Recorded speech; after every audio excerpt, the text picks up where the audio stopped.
Hello guys, आज मैं आपको बताऊंगी कि हम प्रेमानंद महाराज जी से कैसे प्रश्न पूछ सकते हैं। क्वेश्चन हम उनसे कैसे पूछ सकते हैं। जैसे कि हम लोग जानते हैं कि महाराज जी कितने ज्ञानी हैं और सब लोग उनसे क्वेश्चन पूछने आते हैं और वो उसका उत्तर देते हैं, तो और डाउट्स क्लियर करते हैं हमारे। तो इसके लिए हम लोग को मतलब क्या प्रोसेस है, कैसे करना है, कैसे जाना है, वो चीज़ आज मैं आपको बताऊंगी वहाँ पे क्या होता है। तो इसके लिए 3 दिन लगते हैं हमें गाइस, पूरा 3 दिन का ये प्रोसेस है। आपको क्वेश्चन पूछना है तो 3 दिन लगते हैं एटलीस्ट। और वहाँ पे क्या होता है कि हमें एक 120 और 120 यानी कि 120 बॉयज़ मतलब जेंट्स की लाइन लोग होते हैं और 120 लोग लेडीज़ होते हैं, तो टोटल 240 लोग होते हैं वहाँ पे जिस हॉल में महाराज जी एकांतिक वार्तालाप करते हैं, महाराज जी के साथ कर सकते हैं। वहाँ पे टोटल 240 लोगों की ही होती है एंट्री और 120 होते हैं वहाँ पे लेडीज़ और 120 होती हैं वहाँ पे जेंट्स। ये हो गया। और उसके लिए हमें क्या करना पड़ता है, तो जैसे मैंने कि बताया 3 दिन का प्रोसेस होता है। तो सबसे पहले वहाँ पे होती है कि लाइन लगती है और उसमें 120 लोगों को मतलब 120 जैसे नंबरिंग वाइज है, जैसे लोग आए हैं लाइन में वैसे 120 महिलाओं को टोकन वो मिलता है, पर्ची स्लिप, और 120 पुरुषों को मिलता है।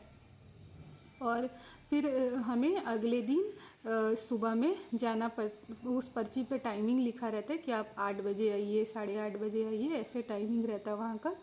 और उस समय हम लोग को जाना पड़ता है अपना वो स्लिप लेकर जो हमें मिला है। फिर जब हम स्लिप लेकर जाते हैं वहाँ पर और आधार कार्ड लगता है हमारा, उससे हमारा वेरिफिकेशन होता है। और उसके बाद हमें टोकन मिलता है अगले दिन। और टोकन में हमें क्या करना होता है, वहीं फिर हमें हमारा प्रश्न बताना होता है कि हमारे मन में ये डाउट है, हमें ये दिक्कत आ रही है, तो आप वो चीज़ वहाँ पे बताना पड़ता है। फिर उसके बाद वो लोग आपकी फ़ोटो लेते हैं, आईडी चेक करते हैं और आपके मोबाइल में एक टोकन भेज देते हैं, यानी कि एकांतिक वार्तालाप का टोकन भेज देते हैं कि कल आपको आना है एकांतिक वार्तालाप में। और फिर गाइस फिर उसके अगले दिन हमें महाराज जी से प्रश्न पूछने का अवसर मिलता है। और प्रश्न ऐसे होते हैं कि जैसे कि सारे लोग प्रश्न के लिए नहीं आते, कुछ उस हॉल में बैठने के लिए आते हैं, दर्शन करने के लिए आते हैं। तो वैसे भी वहाँ पे 5 ही प्लस प्रश्न सेलेक्ट होता है कि हाँ ये प्रश्न पूछे जाने योग्य है, इनको पूछना चाहिए, तो 5 प्रश्न ही सेलेक्ट होता है। तो इस तरीके से हम वहाँ पे प्रश्न पूछ सकते हैं। आपको कैसी लगी वीडियो, आपको अच्छी लगी, यूज़फुल लगी, तो लाइक करके या कमेंट करके मुझे बताएं। धन्यवाद।